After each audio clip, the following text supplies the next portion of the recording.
it's an ahistorical thing. It's not an academic thing to expect that every single witness of an event says the exact same thing. Mm-hmm. Historians don't expect that.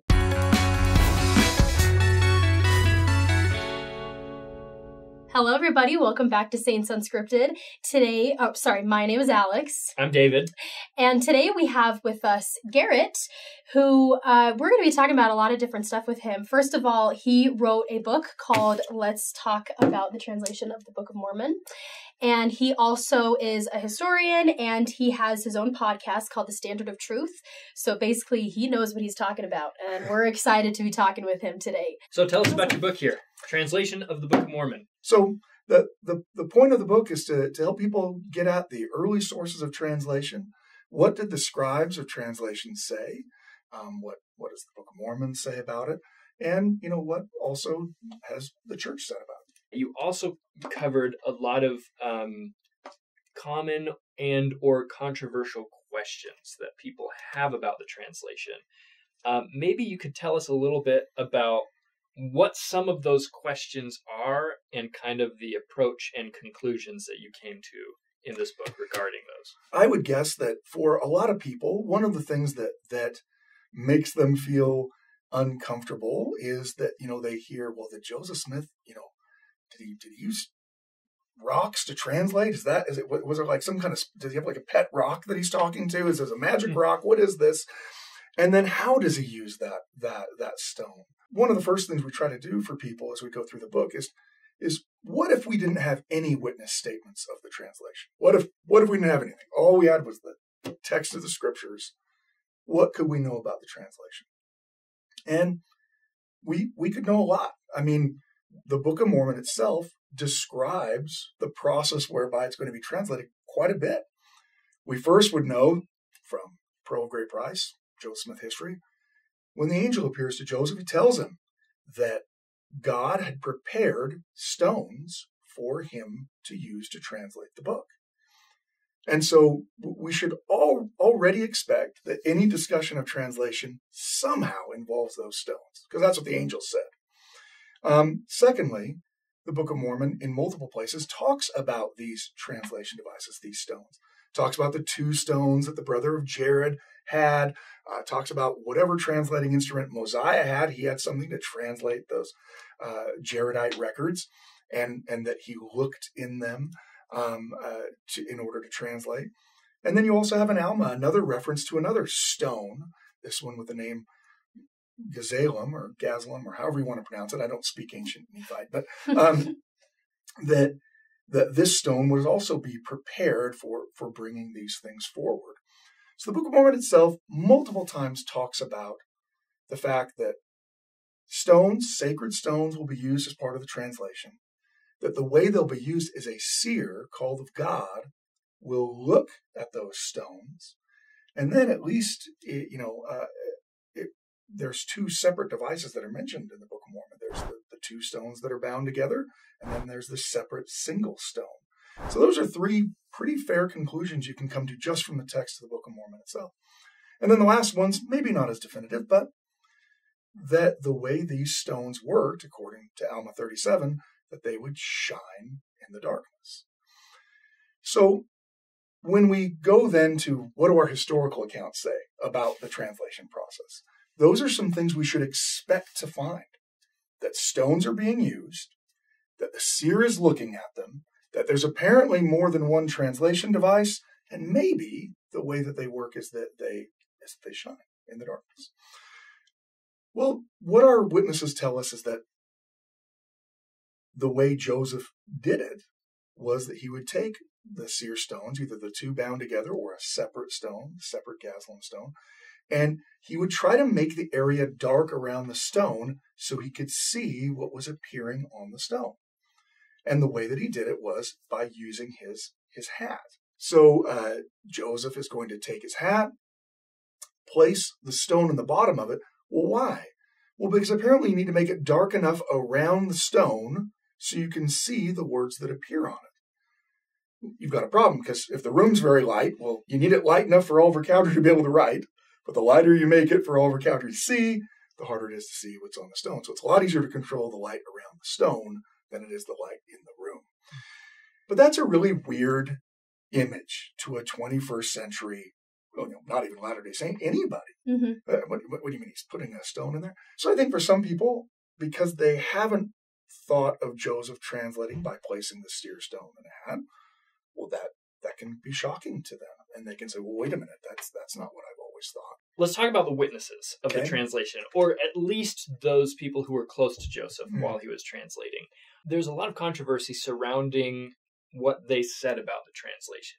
A lot of it seems to be cohesive and makes sense taken together, but sometimes there seem to be some contradictions or some questions, or some people wonder, well, okay, this guy was close to Joseph, but he didn't actually participate directly in the translation. So how would he know, how it was translated? Maybe can you talk to us about what the witnesses had to say and kind of how you have come to conclusions based off of those testimonies? Yeah, so that's a great question, because we're talking about a miracle. The translation of the Book of Mormon is a miracle. And trying to describe exactly how a miracle took place is a pretty impossible thing, right? Because the key aspect is the intervention of the power of God. And how do you measure the intervention of the power of God? How do you quantify it? How do you what? There's no real way to do it. I mean, can you explain to me how it is that sight came back to the blind man when Jesus healed him? Well, I mean, I can explain that it happened, and I can explain that it's by the power of God, but I can't be like, well, what happened is in the eye. I don't actually know.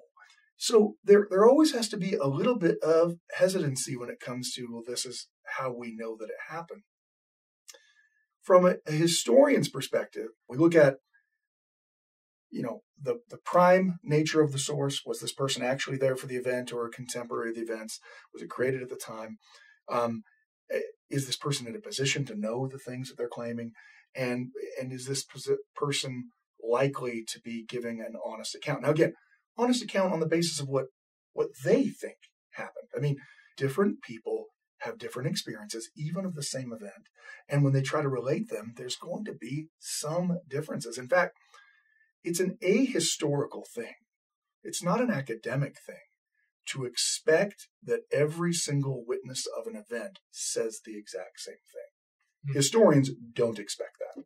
If they all did start saying the exact same thing, then it actually starts to make you think, well, are they reading this from somewhere else? Because why are you using that same word that this person's using and that this person's using? I mean, I'm not saying that you would completely discount it, but the reality is people share accounts based upon their experience. So that's where we have to start with.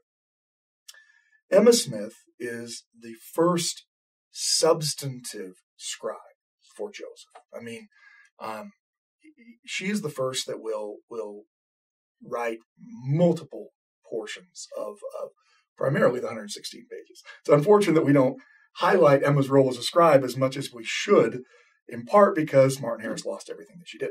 But she will give accounts of that translation, both in a letter that she'll write to friends, as well as in an interview that she will give. And her purpose is absolutely that Joseph Smith was a prophet. She's not trying to denigrate Joseph. I mean, what would be the motivation for that? Because it's very clear from her writings, she absolutely believes Joseph Smith's a prophet.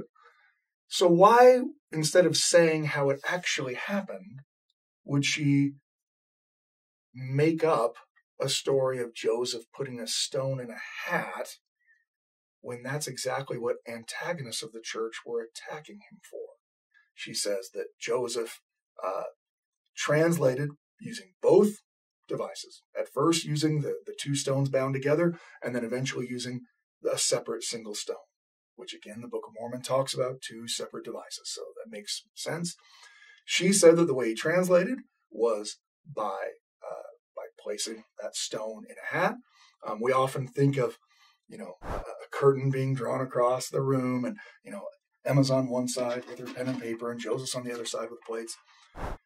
Well, that had actually come to be used by antagonists to say, I know these people seem like they're credible witnesses, but they didn't see this happen.